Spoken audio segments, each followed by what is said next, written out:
जय हिंद दोस्तों। आज हम स्टार्ट करेंगे अपना मैथ का बिल्कुल नया चैप्टर और इस चैप्टर का नाम होने वाला है as you can already see it is being written over there quadratic equation. क्या नाम होने वाला है? Quadratic equation. देखिए चैप्टर नंबर 4 है, काफ़ी इंपॉर्टेंट चैप्टर है और क्वाड्रेटिक इक्वेशन कुछ ऐसा चैप्टर है जिसके बारे में आप काफ़ी चीज़ें पहले से जानते हो, जैसे मैं आपको बोलूँ क्वाड्रेटिक पॉलिनोमियल बनाओ। मैंने आपको बताया था पॉलिनोमियल और इक्वेशन में क्या डिफरेंस होता है। जैसे अगर मैं यहाँ पर लिख दूँ x² + 3, ये क्या है? पॉलिनोमियल। अगर मैं वर्ड लगा दूँ इक्वल्स टू 0, ये x² = 3 = 1। अगर इक्वल्स टू का साइन आ गया, उसके राइट साइड में कोई भी कॉन्स्टेंट आ गया, कुछ भी आ गया इक्वल्स टू के उस साइड, हमेशा याद रखना ये इक्वेशन बन गया। क्या बन गया? इक्वेशन। अगर यहाँ पर ये इक्वल्स टू का ये सीन सपाटा नहीं होता तो ये क्या होता? याद करो, ये होता पॉलिनोमियल। क्या होता? पॉलिनोमियल।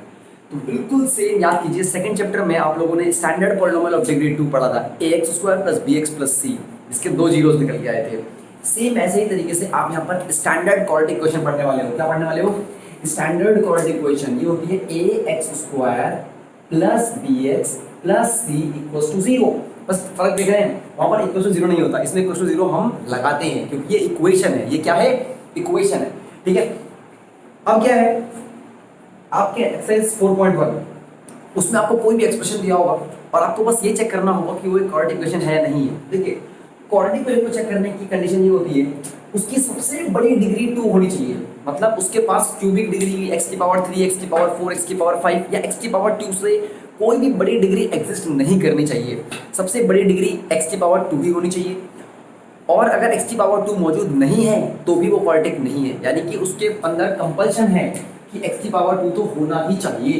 ठीक है, भले ही x⁴ गायब हो जाए, भले ही कांस्टेंट गायब हो जाए, लेकिन x⁴ होना ही चाहिए। और ना तो उससे कोई बड़ा नंबर होना चाहिए, छोटा चलेगा बट वो तो होना ही चाहिए।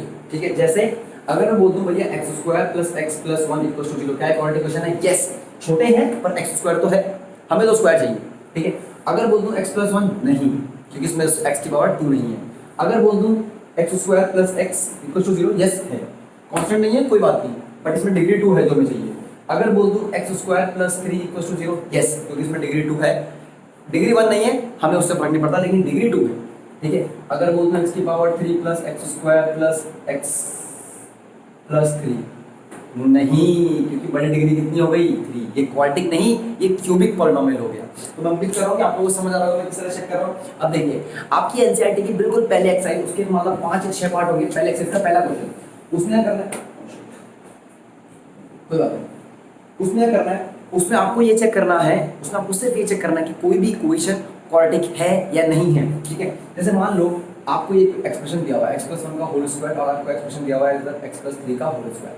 आपके मन में आ रहा होगा तो डिग्री 2 है, ये तो डिग्री क्या है? 2 है, और आप इसे बोल दोगे दैट से भैया ये तो क्वाड्रेटिक है ना। एक बार चेक कर लो पहले बना के, इसका स्क्वायर खोलो, a² + b² + 2ab = a² + b² + 2ab। देखो x² दिया, अब आप कितना भी सॉल्व कर लो, इधर लाओ उधर लाओ, कुछ भी करो, इक्वल टू 0 बनाओ, कुछ भी करो, लेकिन इसमें कभी भी x² तो आ ही नहीं सकता। तो इसका मतलब ये एक क्वाड्रेटिक एक्सप्रेशन हो ही नहीं सकता, ये एक क्वाड्रेटिक इक्वेशन पॉसिबल है ही नहीं। समझ आ रहा है? तो मैं पूरी उम्मीद कर रहा हूँ कि आप लोगों को ये समझ आ रहा होगा। I do expect and I do hope कि आप लोगों को समझ आ रहा होगा कि क्वाड्रेटिक इक्वेशन कैसे फिगर आउट करते हैं। कभी भी देखते सकते हुए नहीं बोलना तू क्वाड्रेटिक है, तू क्वाड्रेटिक नहीं है। ठीक है, हाँ, ऐसा नहीं करना कभी। ठीक है। ऐसे क्यूबिक के होंगे, अगर यहाँ पर क्यूब होगा तो आपको क्यूब खोलना चाहिए, आपको क्यूब का आइडिया आना चाहिए, a + b का होल क्यूब, या आपको समझ चाहिए a³ + b³ + 3a² + 3ab²। Same तरीके से आपको माइनस का क्यूब भी आना चाहिए। तभी आप आराम से एक्सप्रेशन खोलिए, कोई टेंशन मत लीजिए कि भाई पहले जल्दीबाजी नहीं, आराम से एक्सप्रेशन खोलो, सॉल्व करो, जो कैंसिल हो रहे हैं होने दो, और जो मैंने आपको फंडे सिखाया उसका ध्यान रखना। ठीक है, बस हमेशा याद रखना standard form ax² + bx + c = 0, where a is the coefficient of x², b is the coefficient of x, and c is constant। तो b एक टाइम पे 0 हो सकता है, c एक टाइम पे 0 हो सकता है, लेकिन a कभी भी 0 नहीं हो सकता। a नेवर कांट बी 0, क्योंकि अगर a 0 हो गया तो वो अपनी जो प्रॉपर्टी है, जो अपना वजूद है, जो अपना वर्चस्व है, उसे वो खो देगा, और अगर वो खो देगा तो फिर वो क्वाड्रेटिक नहीं हो सकता। सही बात है कि नहीं? ठीक है, चलो, ठीक है, समझ आ रहा है? बस अब बिल्कुल ऐसे ही करके होता क्या है कि हम प्रैक्टिकल वर्ल्ड में मूव करते हैं। हमारे पास ऐसे बहुत सारे वर्ड प्रॉब्लम होते हैं जिनकी हम लीनियर इक्वेशन नहीं बना सकते, क्योंकि उनकी बनती है क्वाड्रेटिक इक्वेशन। हमेशा याद रखना, कभी भी कोई प्रोडक्ट का क्वेश्चन आ गया जिसमें 2 नंबरों का प्रोडक्ट हो रहा है, एज का प्रोडक्ट हो रहा है, ठीक है, या आपको वन चीज़ की कॉस्ट दी हुई है, आपको टोटल नंबर ऑफ आर्टिकल्स दिए, टोटल कॉस्ट निकालनी है, नंबर ऑफ, जैसे एक एग 4 रुपये का है, 12 एग खरीदे, पूरी कॉस्ट कितनी होगी, 12 × 4 प्रोडक्ट। कभी भी प्रोडक्ट के क्वेश्चन आ गए, पाइथागोरस के क्वेश्चन आ गए जिसमें डिग्री 2 होती है, हमेशा क्वालिटी लगने वाली है, ठीक है। तो याद रखना, लीनियर इक्वेशन में हमेशा 2 वेरिएबल में डील करते हैं और क्वाड्रेटिक इक्वेशन में वेरिएबल हमेशा एक ही होता है, ठीक है। अब देखिए मैं आपको बताता हूँ पहला क्वेश्चन, ठीक है। ये कह रहा है, एक मैं आपका सीवर्ड प्रॉब्लम देता हूँ, एनसीईआरटी का है। अब सुनिए, एनसीईआरटी का फर्स्ट क्वेश्चन आप पूरा का पूरा ट्राई करेंगे, ठीक है, ये आपका होमवर्क है, ठीक है। सेकंड क्वेश्चन जो है उसमें आपको ये बोला हुआ है कि सॉल्व द इक्वेशन, आप सॉल्व मत कीजिए। सेकंड इक्वेशन के अंदर आपके 3 या 4 क्वेश्चन है, आपको सिर्फ 2 की तो मैं सिखा रहा हूँ, बाद वाले 2 की भी आप ट्राई करना, जो मैं सिखा रहा हूँ ये भी कॉपी में नोट करना, ठीक है, प्रॉपर तरीके से। तो अभी आपको सिर्फ उसकी क्वाड्रेटिक इक्वेशन बनानी है, सॉल्व नहीं करनी, बस इक्वेशन बन गई, आपका आंसर आ गया, ठीक है। मैं एक करता हूँ, ये कह रहा है the product of 2 consecutive number is 306, ठीक है। आप सभी को पता है कॉन्जिक्यूटिव नंबर, वो उसने ऐसा नहीं बोला कॉन्जिक्यूटिव ऑड या कॉन्जिक्यूटिव इवन, उसने सिर्फ बोला कॉन्जिक्यूटिव नंबर। इसका मतलब अगर एक नंबर x है तो अगला कॉन्जिक्यूटिव क्या होगा, x + 1, जस्ट उसके अगले वाला। अगर एक नंबर 2 है, अगला क्या होगा 3, एक 4 है, अगला क्या होगा 5। इसे बोलते हैं कॉन्जिक्यूटिव नंबर। बोलो, समझ रहे हो मैं क्या कह रहा हूँ, ठीक है।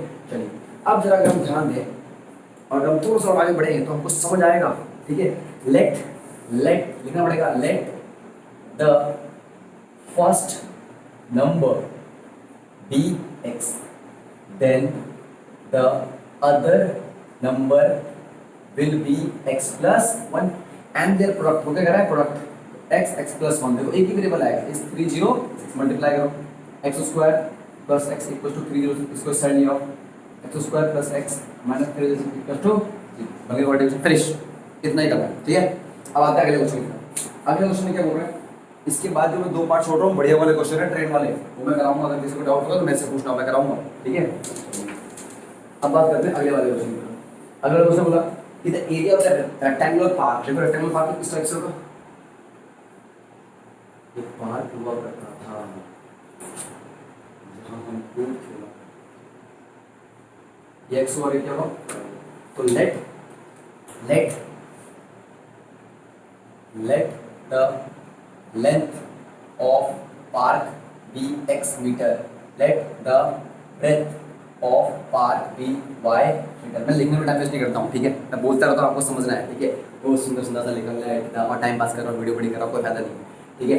आप समझ गए मैंने क्या लिखा, ठीक है। Let the length of the park be x metre, park be y metre, उसकी ब्रेथ y है और उसकी लेंथ कितनी है x है। उसने बोला एरिया इज 528, तो एरिया क्या होता है, length into breadth is equal to 528, equation number 1। फिर ये बोल रहा है the length is 1 more, the length is 1 more than twice the breadth। तो इसकी ये वैल्यू उठा के यहाँ सब्स्टिट्यूट कर दीजिए ऑटोमेटिकली। जैसे आप इसकी वैल्यू सब्स्टिट्यूट करेंगे, x की जगह पर रखेंगे, तो 1 + 2y into y = 528, मल्टीप्लाई करेंगे तो कितना बन जाएगा, y + 2y² = 528। तो सॉल्व करेंगे, इस साइड आएंगे तो कितना बन जाएगा, 2y² - y 2y² + y - 528 = 0 बन गई, इक्वेशन खत्म, बस, ठीक है। अब देखिए यहाँ तो मैंने जान के मैंने 2 वेरिएबल माने, मैं यहाँ एक ही वेरिएबल में काम चला सकता था पहले ही, ठीक है। ये पहला क्वेश्चन है, आप स्टार्टिंग कर रहे हो, इसलिए मैंने आपको 2 वेरिएबल मानने दिए और मैंने मनवा दिए यहाँ पर, ठीक है। वरना मैं एक ही वेरिएबल से काम कर सकता हूँ। कैसे, मैं मान लूंगा, देखो सुनिए, मैं मान लूंगा मुझे क्वेश्चन में दिया हुआ है कि जो लेंथ है ना वो ब्रेथ का ट्वाइस है और उसमें 1 मोर है, ठीक है। तो मुझे पता है कि इस तरह का क्वेश्चन इसमें लेंथ इंटू ब्रेथ होने वाला है, मैं पहले ही समझ गया, क्योंकि इसमें प्रोडक्ट है, और अगर इसमें प्रोडक्ट है तो कहीं ना कहीं ये क्वाड्रेटिक बन सकती है, मुझे पहले ही समझ आ गया ये चीज़, ठीक है। तो मैं क्या करूँगा, मैं बोलूँगा सिर्फ let the breadth be x, let the breadth be x, मैंने ब्रेथ को x मान लिया, ठीक है। तो लेंथ कितनी होगी, 2x + 1, क्योंकि ब्रेथ की जगह पे x है। मुझे पता है एरिया क्या होता है, length into breadth is equal to area, area कितना है 528, ब्रेथ कितनी पानी है x, और लेंथ कितनी है 2x + 1 = 528, मल्टीप्लाई करेंगे तो कितना बन जाएगा, 2x² + x - 528 = 0। बस ये x y के टर्म में आया, ये x के टर्म में आया, ठीक है। क्योंकि यहाँ पर आपकी लेंथ ब्रेथ x है, यहाँ पर आपकी ब्रेथ y है, तो कोई फर्क नहीं पड़ता उस चीज़ से, ठीक है। तो मैंने यहाँ पर देखिए एक ही वेरिएबल मैंने काम चला दिया। इस तरह से आप एक वेरिएबल में भी काम कर सकते हो और एक ही वेरिएबल की हैबिट डालनी है, ठीक है। तो ये थे कुछ ऐसे प्रैक्टिकल प्रॉब्लम जिससे हमने वर्ड प्रॉब्लम एग्जिस्ट कर रही थी। अब आप लोगों के पास बहुत सही ठीक ठाक सा होमवर्क है और आप लोग करेंगे 4.1 का जो भी क्वेश्चन है उसमें एक क्वेश्चन बनाइए पहली चीज़, और दूसरी चीज़ आप कीजिए इसी 4.2 के 2 तो मैंने बना दिए हैं, है ना इक्वेशन। दो बचे हुए उनकी इक्वेशन आप बनाइए। एक तो एज वाला है, रोहन की माँ उससे 26 साल बड़ी है, आज से 3 साल बाद उनकी एज का प्रोडक्ट कितना होगा, है ना। तो आज से 3 साल बाद अगर रोहन बढ़ेगा तो रोहन की माँ भी तो 3 साल बढ़ जाएगी, है ना। तो उस हिसाब से करिए क्वेश्चन को और लगाइए। ऐसी ट्रेन वाला क्वेश्चन है कि हम एक जगह से दूसरी जगह या एक यूनिफॉर्म स्पीड में हमने अपनी स्पीड बढ़ाई या घटाई, जो भी है। अगर हम स्पीड बढ़ाएंगे तो टाइम कम लगेगा, ठीक है, स्पीड घटाएंगे तो टाइम ज़्यादा लग जाएगा। इस तरह का क्वेश्चन है, आप बनाने की कोशिश कीजिए। उसकी हिंट है distance upon speed is equal to time. इतने ही हिंट दे सकता हूँ अभी के लिए, ठीक है। आप उसे ट्राई कीजिए, बनेगा पक्का, नहीं बनेगा तो हम तब तक के लिए